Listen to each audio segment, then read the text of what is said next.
दोस्तों न्यूज में आपका स्वागत है। मैं हूं मुकेश कुमार और आप देख रहे हैं जवाब तो चाहिए।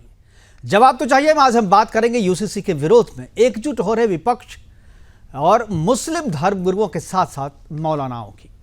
उत्तराखंड में 27 जनवरी 2025 से यूसीसी लागू हो गया है। अनुसूचित जनजातियों को छोड़कर समाज के सभी वर्गों पर यह लागू होगा। शरीयत का हवाला देकर अपने आप को कानून से ऊपर समझने वाले मुस्लिम समाज इस कानून का विरोध कर रहे हैं। 3 तलाक, उत्तराधिकारी और संपत्ति में महिलाओं के समान अधिकार को लेकर मुस्लिम समाज इसका पुरजोर विरोध कर रहा है। मुसलमान यूसीसी को अपने पर्सनल लॉ में हस्तक्षेप बताकर इसका विरोध कर रहे हैं और कह रहे हैं कि यह हमारे व्यक्तिगत जीवन में हस्तक्षेप करने का प्रयास है। कानून के सामने सभी को समान अधिकार देने वाला यह कानून किसी को भी उसके पर्सनल लॉ के आधार पर छूट पर रोक लगाने वाला नहीं है। खासतौर पर मुस्लिम महिलाओं को मजबूत और सशक्त करने वाला यह कानून सभी को समानता का अधिकार देता है। मुस्लिम महिलाओं को 3 तलाक और संपत्ति में अधिकार देकर उसे सामाजिक सुरक्षा की गारंटी देता है। मुख्यमंत्री पुष्कर सिंह धामी ने यूसीसी लागू होने के बाद मीडिया से बात करते हुए कहा कि गंगोत्री से समानता की गंगा निकली और यह सभी को फायदा पहुंचाएगी। महिलाओं के सशक्तिकरण और समानता के अधिकार की बहाली के लिए यूसीसी जरूरी है। यह महिला सुरक्षा के लिए कवच की तरह काम करेगा। यूसीसी की बहाली के बाद से मुस्लिम और मुस्लिम परस्त राजनीतिक पार्टियां इसका विरोध कर रही है और जमीयत मुस्लिम ने इसके खिलाफ सुप्रीम कोर्ट जाने की बात भी कही है। मुसलमान इसे अपने शरीयत में दखलंदाजी बता रहे हैं और धर्म के आधार पर भेदभाव करने का आरोप लगा रहे हैं। मुस्लिम नेताओं का कहना है कि मुसलमान यूसीसी को मानने के लिए मजबूर नहीं है, यह राजनीतिक फायदे के लिए लाया गया है, यानी बीजेपी पर राजनीतिक फायदा उठाने का आरोप लगाया जा रहा है। आज अपने प्रोग्राम में हम बात करेंगे कि क्या उत्तराखंड से शुरू हुए यूसीसी को मुसलमान मान लेंगे? क्या उत्तराखंड के मुसलमान कानून के ऊपर हैं? आखिर मुस्लिम समाज को अपनी महिलाओं को अधिकार देने में क्यों गुरेज है? क्या यूसीसी मुस्लिम महिलाओं को दिला पाएगी उसका अधिकार? और सबसे पहले कि क्या उत्तराखंड से जिस यूसीसी की शुरुआत हुई है क्या यह पूरे देश में लागू हो पाएगी? इस पर हम चर्चा करेंगे और उसके पहले प्रतिक्रियाएं आई हैं, उन प्रतिक्रियाओं को देखते हैं। उसके बाद जो है मेहमानों से परिचय करवाएंगे और फिर चर्चा की शुरुआत करेंगे। देवतुल्य जनता से जो हमने वायदा अपने आदरणीय प्रधानमंत्री श्री नरेंद्र मोदी जी के नेतृत्व में किया था, वो वायदा हम पूरा कर रहे हैं और आज पूरी तरह से उत्तराखंड देश का पहला राज्य हो गया है देश की आजादी के बाद, जो इस यूसीसी को देवभूमि उत्तराखंड के हर एक नागरिक के लिए, चाहे वो किसी पंथ, जाति, समुदाय, धर्म का होगा, सबके लिए लागू हो जाएगा। देखिए, ये पहला मसला नहीं है कि जब हमने कहा हो कि यूनिफॉर्म सिविल कोड कतई तौर पर न तो हमारे प्रदेश की जरूरत है न हमारे मुल्क की जरूरत है। ये बात अलग है कि कुछ सियासी मकासद को हासिल करने के लिए और अपने पॉलिटिकल बेनिफिट के लिए उत्तराखंड में यूनिफॉर्म सिविल कोड को नाफिज करने की बात कही गई है। हालांकि जो यूनिफॉर्म सिविल कोड का खाका है वो यकीनन उस खाके में सिवाय मुसलमानों के हुकूक की तलफी और मुसलमानों के हुकूक को छीनने के और कुछ नहीं है। विविधता भरे इस देश में प्राथमिकता असमानता खत्म होनी की चाहिए, न कि यूनिफॉर्मिटी को एक डॉग विसिल पॉलिटिक्स की तरह इस्तेमाल किया जाए। दूसरा, ये हिंदू मुसलमान का मामला ही नहीं है। छोटे छोटे जातियों, जाति समूहों के अपने रस्म और रिवाज हैं। आप उनको किस नजरिए से पेंट करना चाहते हैं? भारत का मुसलमान कानून को मानता है और कानून पर अमल करता है, मगर ये नहीं हो सकता कि शरीयत की मुखालफत करे या शरीयत के उसूलों का उल्लंघन करके फिर दूसरे कानून पर अमल दरामद करे। तो अरशद मदनी ने कहा है कि समान नागरिक संहिता यानी यूनिफॉर्म सिविल कोड के नाम पर भेदभाव क्यों? उत्तराखंड में समान नागरिक संहिता लागू होना भारतीय संविधान के अनुच्छेद 25, 26 और 29 के विपरीत है, जो नागरिकों के मौलिक अधिकार को मान्यता देते हुए धार्मिक स्वतंत्रता की गारंटी देता है। समान नागरिक संहिता लागू करना नागरिकों की धार्मिक स्वतंत्रता को खत्म करने की एक सोची समझी साजिश है। अगर अनुसूचित जनजातियों को संविधान द्वारा स्वीकृत कानूनों से छूट दी जा सकती है तो मुसलमानों को क्यों नहीं? जमीयत उलेमाए हिंद इसके खिलाफ अदालत का दरवाजा खटखटाएगा, यानी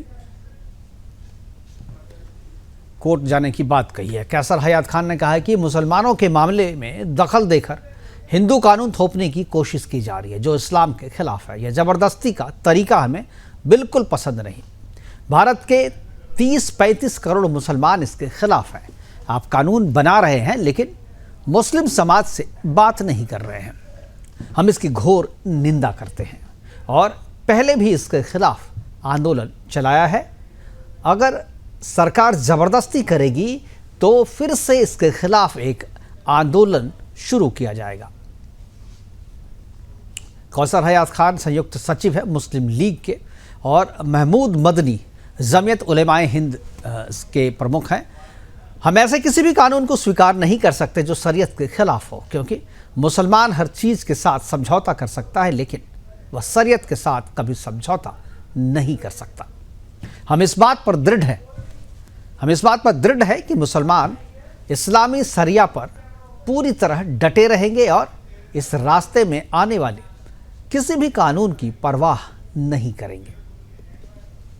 यानी साफ तौर पर कानून के उल्लंघन की बात कर रही है, कानून को चुनौती देने की बात कर रहे हैं और ऐसा कोई पहली बार नहीं हुआ है। करेंगे चर्चा और चर्चा को आगे बढ़ाने के लिए हमारे साथ कुछ मेहमान हैं, उनसे मैं आपका परिचय करवा दूं। हमारे साथ इतू खान है, मुस्लिम स्कॉलर के तौर पे। अजय गौतम है, अजय गौतम जी हैं हिंदू धर्मगुरु के रूप में। राकेश प्रजापति समाजवादी पार्टी के प्रवक्ता के तौर पर। अधिवक्ता ऋतु भारद्वाज है सुप्रीम कोर्ट की, ये हमारे साथ एक लीगल एडवाइजर के तौर पर यहाँ पर रहेंगी। रमित तिवारी कांग्रेस प्रवक्ता के तौर पर। हरगोविंद अरोड़ा बीजेपी प्रवक्ता के तौर पर हमारे साथ शामिल रहेंगे। और सबसे पहले अगर सभी मेहमानों को मेरी आवाज़ पहुँच रही है तो मैं चर्चा की शुरुआत जो है वो इतू खान जी से करना चाहूँगा।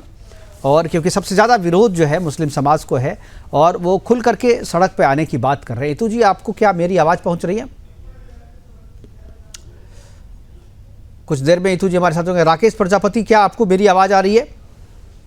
अच्छा, इतू जी शायद हमारे साथ जुड़ गए हैं, थोड़ी देर में हम स्क्रीन पे भी लाएंगे उनको। बिल्कुल आ रही है। राकेश प्रजापति जी क्या हमारे साथ जुड़े हुए हैं? बिल्कुल।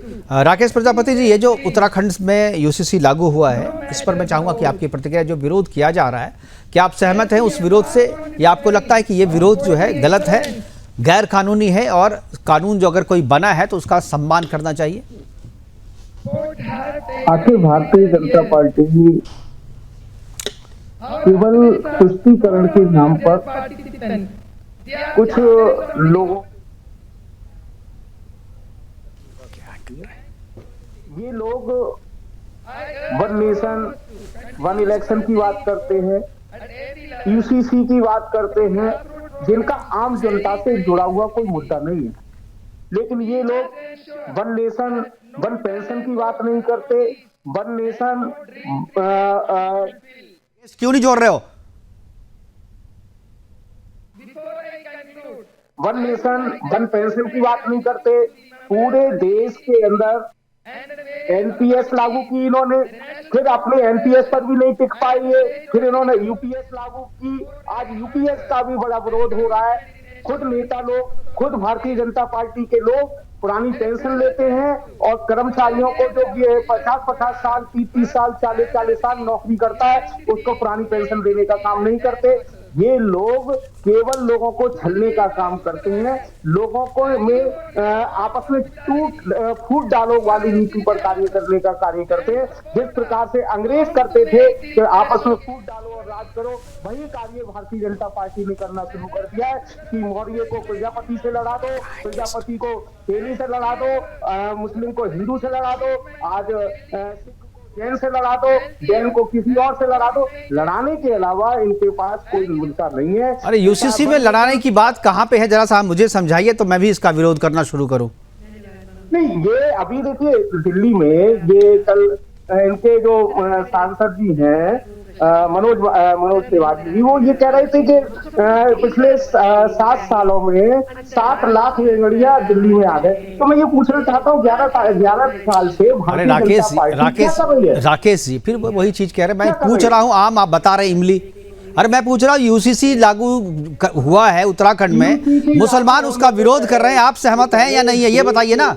ये यूसीसी लागू करने से पहले देश की बहुत सारी मौलिक आवश्यकताएं हैं, रोटी, कपड़ा और मकान जैसी आवश्यकताएं हैं। ठीक है, स्वास्थ्य संबंधी ठीक है, एक पॉइंट आपका ले लिया कि भाई यूसीसी से पहले और आवश्यकता है। अब आप ये बताइए कि यूसीसी का आप विरोध करते हैं, समर्थन करते हैं, क्या करते हैं?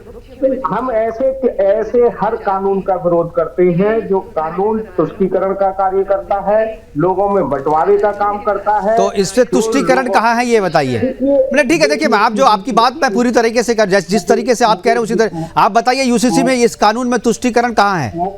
मुकेश जी, हाँ। आप किसी से 50 साल 60 साल पुराने कागज मांगेंगे?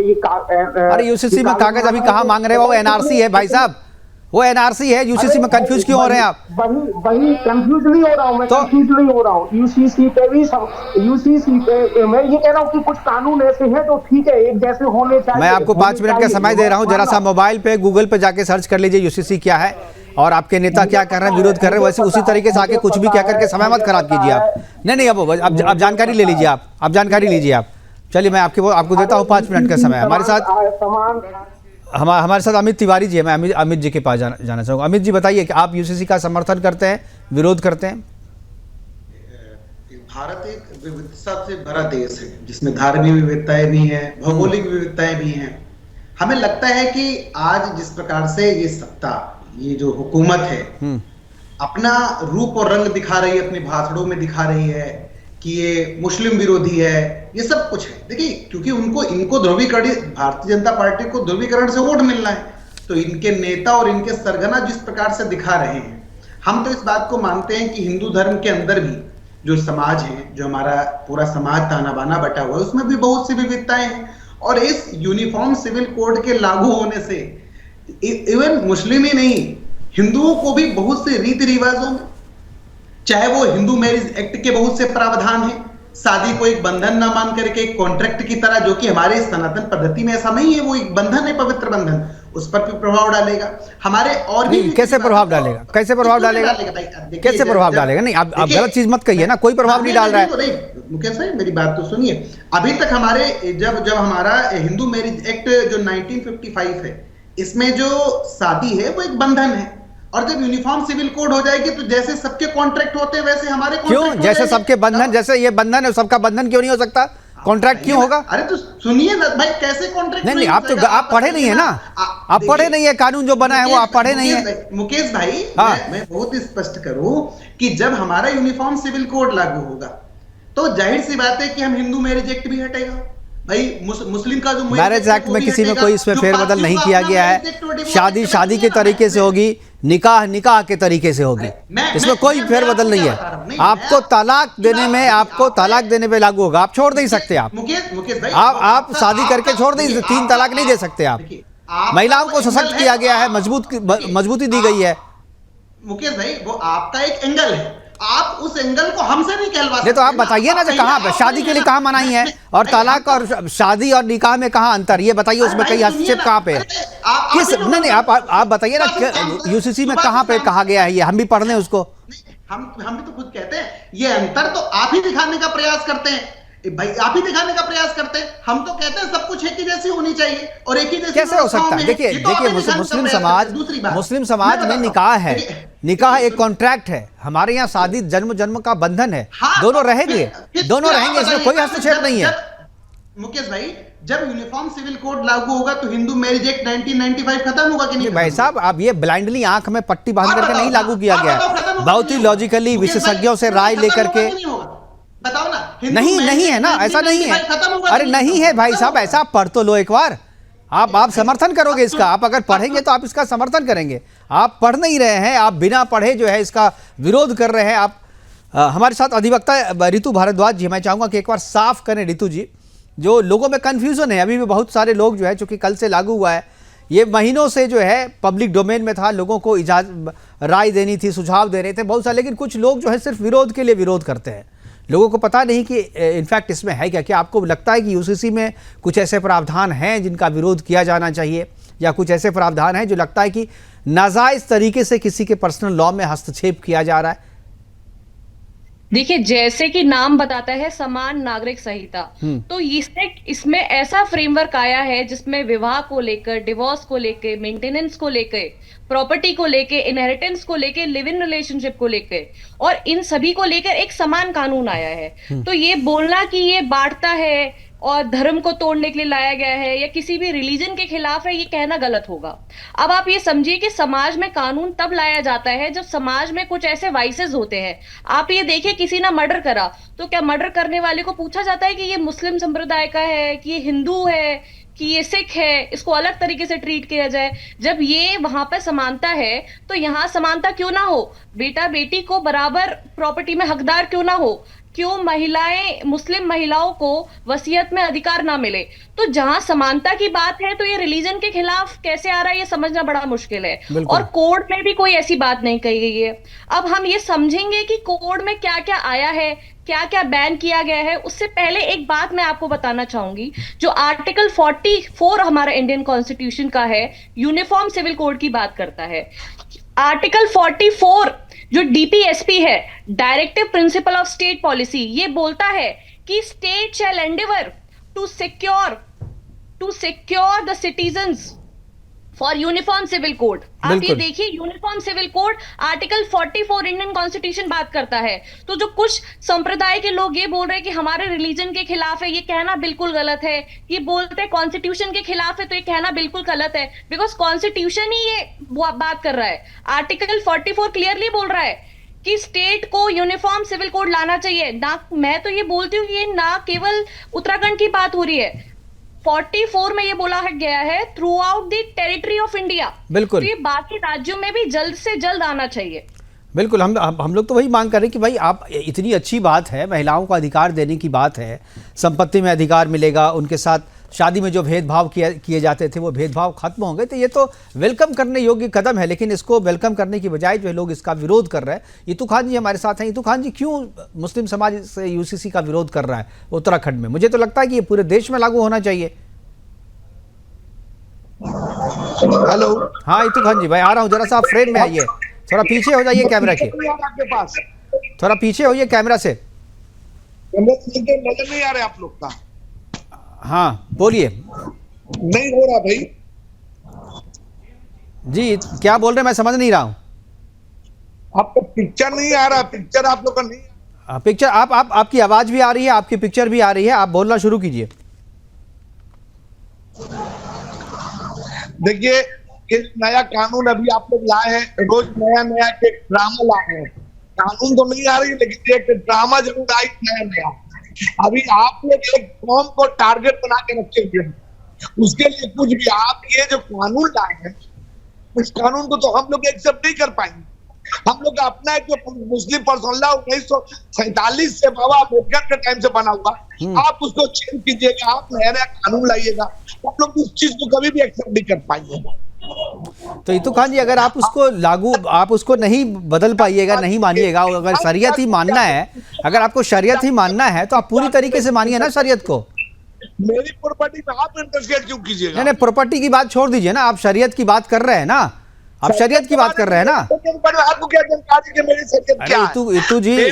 इतू खान जी सुनिए तो, इतू खान जी सुनिए तो, थोड़ा सुन तो लीजिए, थोड़ा कैमरे के फ्रेम में आइए, थोड़ा सा कैमरे से पीछे जाइए, बिल्कुल दिख नहीं रहा आप। हाँ बिल्कुल, अब ये बताइए, आपको यूसीसी नहीं मानना है, शरीयत के हिसाब से चलना है, तो पूरा शरीयत मानिए ना, सेलेक्टिव क्यों मान रहे हैं? पूरा शरीयत मान रहे, वो मान रहे ना, तो फिर आपके यहाँ जो हत्या के लिए जो कानून है, वो उसी हिसाब से मुसलमानों को सजा होनी चाहिए।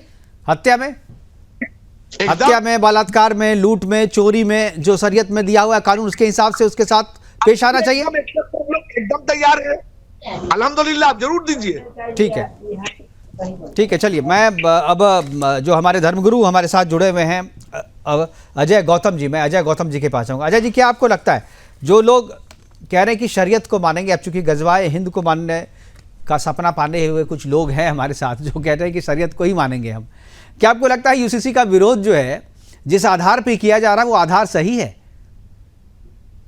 देखिए, एक देश, एक विधान, एक निशान और एक संविधान, ये शुरू से इस देश की मांग रही है। आजादी से नहीं, आजादी के पहले से इस देश की मांग रही है कि चाहे सिविल राइट्स हो या क्रिमिनल राइट्स हो, जुडिशियल राइट्स हो या धार्मिक राइट्स हो, शादी ब्याह से संबंधित हो या प्रॉपर्टी से संबंधित हो, जब एक दिशा, एक देश है, एक निशान है, एक संविधान क्यों नहीं है? क्यों किसी व्यक्ति को धर्म विशेष के आधार पर एक से अधिक विवाह करना और मनमाने तरीके से तलाक देना, मनमाने तरीके से प्रॉपर्टी में हिस्सा करना, उसकी इजाजत उनको क्यों दी गई है? इसकी बात बहुत पहले से चलती आ रही है। और जो यूसीसी उत्तराखंड जिसे देवभूमि कहा जाता है, वहां इसका इम्प्लीमेंटेशन जो हुआ है वो पूरे देश के अंदर स्वागत योग्य है और यह पूरे देश की मांग है कि इसको हर राज्य के अंदर केंद्रीय कानून की तरह लागू करना चाहिए। रही बात इनके रितु खान साहब की, अब ये कह रहे हैं कि इसको तो हम नहीं मान पाएंगे, तो भाई आपसे पूछ कोई नहीं रहा ना मान पाएंगे, वो तो डंडे के वो जोर पे हर कोई मान जाता है, कोई कहता है, कौन नहीं मान पाता। अब ये तो कहते हैं कि हम सड़क पर नमाज भी पढ़ेंगे, लेकिन जब पीएसी आती है तो सड़क भी खाली हो जाती है। ये कहते हैं हम तो कुंभ में भी जाएंगे, कुंभ में, लेकिन जब वहां से कुंभ से खदेड़ दिए जाते हैं तो ये तब भी शांत हो जाते हैं। तो इनसे पूछ थोड़ी ना रहे हैं कि भाई, इनसे बता रहे हैं, हम इनको इन्फॉर्म कर रहे हैं यूसीसी लागू हो गया, आप नहीं मानेंगे तो जेल में जाएंगे।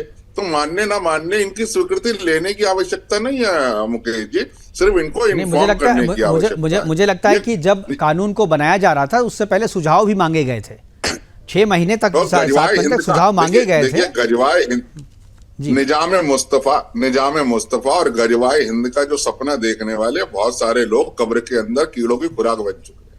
उनके पता नहीं कितने पुरखे यही सोचते आए थे कि हम निजाम मुस्तफा लागू कर देंगे, हम गजवाए हिंद कर लेंगे, ना तो वो गजवा वाले रहे ना वो हिंद वाले रहे।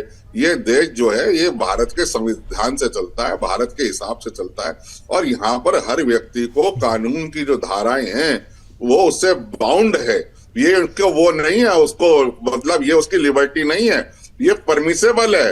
हर व्यक्ति यहाँ के कानून से बाउंड है, बंधा हुआ है, चाहे उस देश का नागरिक हो तब भी बंधा हुआ है, नहीं हो तब भी बंधा हुआ है। जिस देश की टेरिटरी में आप रहते हैं वहां के संविधान ने जो आपको सुरक्षा दी है, जो सुविधा दी है और जो जिम्मेदारी दी है, उससे आप बच नहीं सकते। इसलिए मैं कहता हूं कि रितु खान जी से कोई इस तरीके का पूछने की आवश्यकता नहीं है। ये नहीं मानेंगे तो सरकार मनवा लेगी डंडे के डर पे, इनसे हमें कोई दिक्कत थोड़ी ना। ठीक है, हमारे साथ हरगोविंद अरोड़ा जी हैं, बीजेपी के प्रवक्ता हैं। मैं सबसे लास्ट में बीजेपी के पास जा रहा हूँ। हरगोविंद जी, सवाल आपसे ये है कि देश में लागू होना है यूसीसी, अभी केवल उत्तराखंड से शुरुआत ही हुई है इसकी, हालांकि पहला स्टेट है उत्तराखंड आज़ादी के बाद, हालांकि गोवा में ये पहले से लागू है, आज़ादी के पहले से। रितु खान जी, मैं आ जाऊंगा आपके पास, अभी आप ही से बहुत सवाल है आपको करना, मैं जरा सा एक बार हरगोविंद जी से ले लूँ प्रतिक्रिया। तो देश में अगर उत्तराखंड में ही शुरू हुआ है, एक दिन के बाद ही इतना बवाल हो रहा है, क्या आपको लगता है कि देश भर में लागू कर पाएंगे आप लोग? वंदे मातरम। वंदे मातरम। देखिए, मैं ये समझ नहीं पा रहा हूं कि इस कानून का विरोध करने वाले मुस्लिम समाज से लोग अधिक हैं या तथाकथित अपने आप को सेकुलर दल कहने वाले लोग। एक सबसे पुराना राजनीतिक दल, एक सदी से जो मुस्लिम तुष्टीकरण करता आया, आज वो इस स्तर पर आ गया कि उसके अपने दल का यानी कि कांग्रेस का इस्लामीकरण होने लग गया। और छाती पीट रहे वो दल जो तुष्टीकरण से जिनकी दुकानदारी चलती है या जिनकी आजीविका उससे चलती है, वो देश के विषय में कैसे सोच सकते हैं? और जहां तक बार बार ये मुस्लिम समाज को भड़काने के लिए बीच में एक बात लेकर आते हैं, देखिए कांग्रेस और इन्हीं के दल ही तो संविधान हाथ में लिए लिए घूमते हैं। तो अब अगर देश संविधान से चलना चाह रहा है तो फिर इनकी इतनी पीड़ा क्यों? और बार बार अपनी दुकान बंद होते देख ये इतना सनातन से और इतना इस देश के बहुसंख्यक से ईर्ष्या करते हैं, इतना द्वेष करते हैं कि जैसे आज ही का उदाहरण लीजिए ना, खड़गे जी ने क्या कहा, डुबकी मां गंगा में डुबकी लगा। अरे मां गंगा तो जीते जी सभी पाप धो देती है और मरने के बाद ये मोक्षदायी नहीं है। तो कांग्रेस के वो नेता अपनी वसीयत कर जाएं कि मरने के पश्चात उनकी अस्थियों को गंगा में प्रवाहित ना किया जाए, उनको दफना दिया जाए। मरने के पश्चात भी तो ये लोग और मरने से पहले हे राम ही बोलते हैं। क्यों इस देश के ताने बाने को नष्ट करना चाहते हैं? और बार बार जो मुस्लिम समाज को ये बहकाते हैं अनुसूचित जाति जनजातियों को लेकर, देखिए 1947 का विभाजन कांग्रेस ने ही तो धर्म के आधार पर करवाया। तो अनुसूचित जाति जनजाति के जो हिंदू समाज के जो लोग हैं वो देश लेके अलग नहीं हुए, वो इसी देश में रहे, भारत में, क्योंकि वो उनका देश है। तो ठीक है इसीलिए तो उनके- हरगोविंद जी अभी ब्रेक लेने के लिए कहा जा रहा है, एक छोटे से ब्रेक का समय है, तुरंत लौटते हैं। ब्रेक के बाद लौटेंगे तो हरगोविंद जी अपनी बात पूरी करेंगे, उसका रितु खान जी भी कुछ बोलना चाह रहे हैं, उनके पास भी चलेंगे जी। यूसीसी की ये सबसे बड़ी खूबसूरती है कि सबसे ज्यादा लाभ इसका मुस्लिम समाज को ही होने वाला है। जहां पर महिलाओं का यदि कहीं शोषण होता है या वो अधिकारों से वंचित रखी जाती हैं, तो उन्हें यदि देर से सही, 75 साल बाद सही, लेकिन न्याय मिलने का कोई रास्ता तो बन रहा है। और ये तो उनकी आने वाली पीढ़ियों के लिए मार्ग प्रशस्त हो रहा है कि मुख्य धारा में शामिल होकर वो भी अपना सिर गर्व से ऊंचा करके समाज के साथ और दुनिया के साथ कंधे से कंधा मिला के आगे बढ़ सकेंगे और अपनी बात रखने का उन्हें एक अवसर मिलेगा। क्योंकि अब क्या अब भी वो लोग ये नहीं समझे कि तुष्टीकरण के नाम पर जो राजनीतिक दल उन्हें बहकाते रहे। और समाजवादी पार्टी और कांग्रेस से पूछना चाहूंगा, यदि शरिया पर कोई बिल आ जाए तो ये तो आंखें मूंदे उसका समर्थन नहीं कर देंगे। बिल्कुल ठीक है, हमारे साथ इतू खान जी अगर जुड़े हुए हैं। इतू खान जी, आप जो बोलना चाह रहे थे अपनी बात पूरी कीजिए। इतू खान जी, आवाज आ रही है आपको? जी आवाज आ रही है, लेकिन पिक्चर नहीं आ रही है। जी पिक्चर आ जाएगी, अभी थोड़ी देर में आ जाएगी। जी बताएं, आपकी आवाज आ रही है? जी हाँ बोलिए। मैं कह रहा हूँ कि आप क्यों विरोध कर रहे हैं? ये तो मुस्लिम समाज के पक्ष में है ये पूरा कानून। आपके समाज की जो आधी आबादी है, जो महिलाएं हैं, उसको ये हक देने की बात कर रहा है, उसको अधिकार देने की बात कर रहा है, उसको सशक्त करने की बात कर रहा है, संपत्ति में अधिकार देने की बात कर रहा है, उसके 3 तलाक से उसे बचा रहा है, उसके जीवन को सुरक्षित कर रहा है। तो आपको इसमें नुकसान क्या दिख रहा है? आप क्यों उसका विरोध कर रहे हैं? फायदा क्या दिख रहा है ये तो हमें समझ में नहीं आ रहा है। आप लोग हमारे धर्म के मामले में, हमारे कानून के मामले में आपको इंटरफेयर करने के लिए कौन कह रहा है? ये आपके धर्म में कोई इंटरफेरेंस है ही नहीं, ये किसी के धर्म में कोई इंटरफेरेंस नहीं है। बात है कि हमारे चीज पर आपका अथॉरिटी कौन है? अब अपना देखिए, आप देश में रहेंगे तो देश का कानून मानेंगे ना। अरे भाई, ये आप देश में रह रहे हैं तो आप ऐसा करो ना, आप चले जाओ, आप यहाँ से अफगानिस्तान चले जाओ, पाकिस्तान चले जाओ, जबरदस्ती मनवा लेंगे क्या? भाई ये आप देश में देश का कानून चलेगा कि आपका सरिया चलेगा? इतना ही गुदगुदाइए जितना सह सके आदमी, इतना ना करे कि लाज में नाक से ऊपर पानी जाए। तो क्या करेंगे आप? क्या करेंगे? यूसीसी तो लागू हो गया, वो क्या करेंगे बताइए जरा सा ना। गुदगुदा के जान मारिएगा, हम आपको चुमा लेंगे। जान कोई नहीं मार रहा है, ये आपकी बेवकूफी है जो आप समझ रहे जान मार रहा है। कीजिएगा, नया नया कानून लाइएगा मेरे। आप हमारा वक़्फ़ पे नजर है, आप हमारे फैमिली पे नजर है, आप हमारे प्रॉपर्टी पे नजर है। क्यों भाई? कौन इतने हमदर्द कर? कौन आपकी प्रॉपर्टी में? ये क्या मुसलमान की महिलाएं, मुसलमान के पुरुष की प्रॉपर्टी है क्या? है मुसलमान की जो महिलाएं हैं वो आपकी प्रॉपर्टी है क्या? करके रखे हैं। इतू खान जी जो है, इतू खान जी कल से आमरण अनशन करेंगे जब तक यूसीसी वापस ना हो जाए।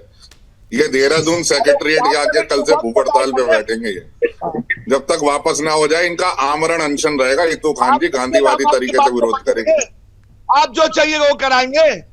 नहीं, आप क्या करेंगे ये बताइए ना। आप नहीं, क्या करेंगे आप? लागू तो हो गया, विरोध कैसे करोगे? कैसे विरोध करेंगे आप? विरोध कैसे करोगे? रेल की पटरी उखाड़ोगे, रेल पे बम फेंकोगे, कैसे विरोध करोगे? बता दो फिर, कैसे विरोध करोगे? ये जितना मुकेश जी, विरोध करने पर भी सजा है। आप ये सुनिए कि अगर इसका पालन नहीं होगा तो सजा भी है, आपके ऊपर फाइन भी लगेगा और सजा भी मिलेगी, आप जेल भी जाएंगे। तो कानून का पालन ना करने का तो ऑप्शन ही नहीं है। अंग्रेज भी बहुत लोग सह चुके थे, फिर भी आजादी के लिए लोग लड़े थे। मतलब आप तो ज्यादा ही लड़े थे। आप पाकिस्तान बना नहीं इतू खान जी, आप देश में अपने आप को गुलाम मानते हैं? निश्चित तौर पर मुसलमान बहुत लड़े थे आजादी के लिए, पाकिस्तान की आजादी के लिए, पाकिस्तान की आजादी के लिए मुसलमान लड़े थे। हम तो मानते हैं इस बात को। मुसलमानों ने पाकिस्तान की आजादी के लिए। ठीक है, एक बार अगर राकेश प्रजापति जी, अगर आप बोलना चाहें, राकेश प्रजापति जी, अगर आपको अब जानकारी हो गई हो तो आप जरा आप बात कह सकते हैं कि आप इसका समर्थन क्यों कर रहे हैं, विरोध क्यों कर रहे हैं?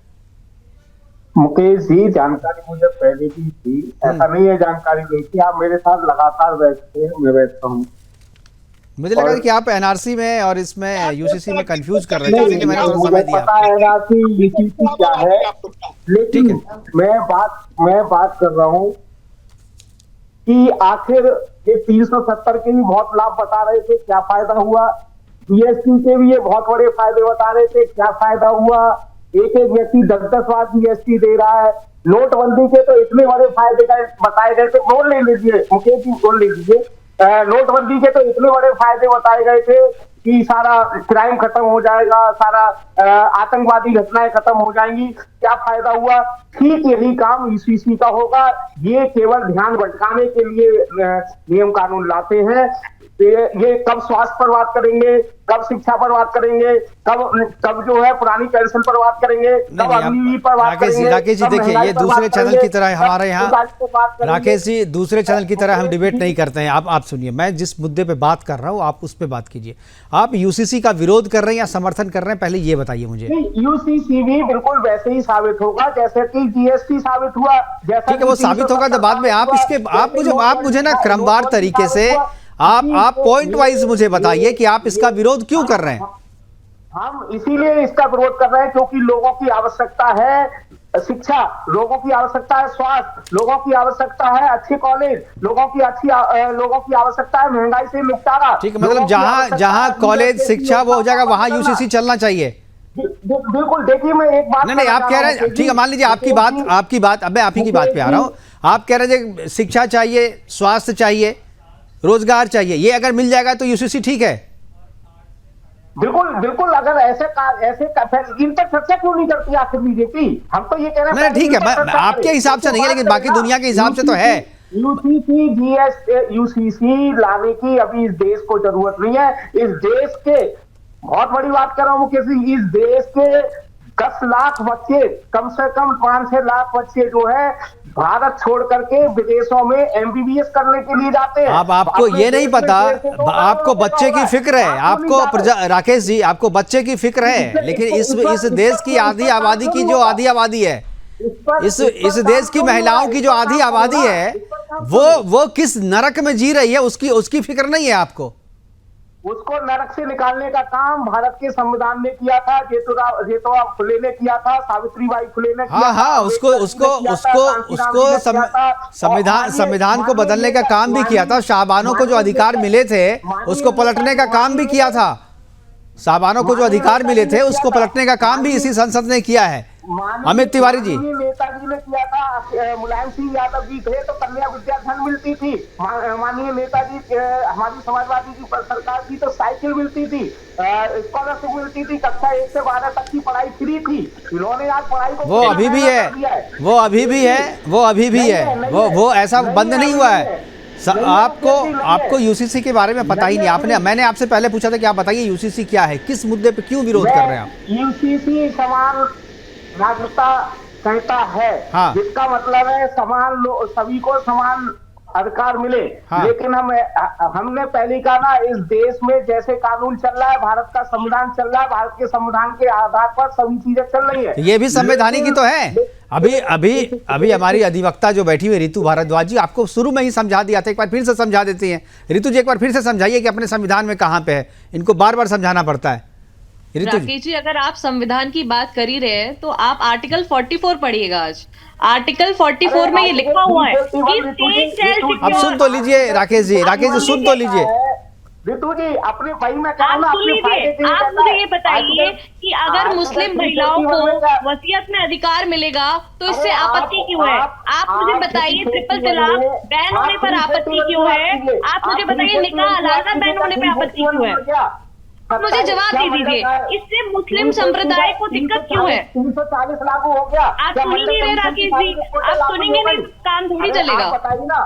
अरे ऋतु जी, आप आप एनएफएस की बता, क्या एनएफएस लिखा हुआ है संविधान में? इस देश में एनएफएस लागू हो गया है क्या? इस देश भाई धीरे धीरे लागू हो रहा है ना। जो लागू हो रहा है उसको तो एंजॉय कीजिए, उसका तो स्वागत कीजिए। अरे जो लागू हो रहा है उसका तो स्वागत कीजिए आप। अमित तिवारी जी, ठीक है मैं समझ गया, आप समझ गए। आप जो पट्टी पढ़ के आए हैं उससे ज्यादा आप नहीं बोलेंगे। अमित तिवारी जी, आपको पॉलीगैमी को प्रमोट करने के लिए लड़ाई हो रही है, तो बहुत ही बिल्कुल बुरी बात है। पॉलीगैमी ही नहीं, बाल विवाह को भी प्रमोट करते हैं, पॉलीगैमी को ये करते हैं, प्रमोट करते हैं। और संपत्ति सब चीज इनका, इनके लिए महिलाएं संपत्ति है, महिलाएं इनके लिए जो है भोगने की वस्तु के अलावा कुछ नहीं है। उनको अधिकार दो तो इन्हें दिक्कत हो जाती है। इतू खान जी, आपको दिक्कत क्या है? आपकी समाज की महिलाएं अगर मजबूत हो रही है, सशक्त हो रही है, तो क्यों दिक्कत है आपको? हमारी महिला का आप जिम्मेदारी लिए हैं भाई, हमारे देश की महिलाएं हैं, वो आपकी केवल महिलाएं नहीं है। नहीं, आप यहाँ पर नहीं कर सकते, तालिबान नहीं है, ये तालिबान नहीं है कि आप कुछ भी कर लेंगे अपने सरिया के हिसाब से। ये देश संविधान से चलता है। और ये मगरमच्छ का आंसू दिखलाना बंद कीजिए हजरत।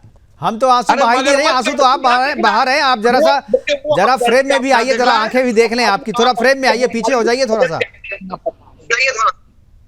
लेकिन जबरदस्ती ठीक है, तो खान जी मैं समझ गया, आप सिर्फ मुसलमान होने के कारण विरोध कर रहे हैं और कोई आपका ये नहीं, आपके हाथ से जो है अधिकार जाता हुआ दिख रहा है ना।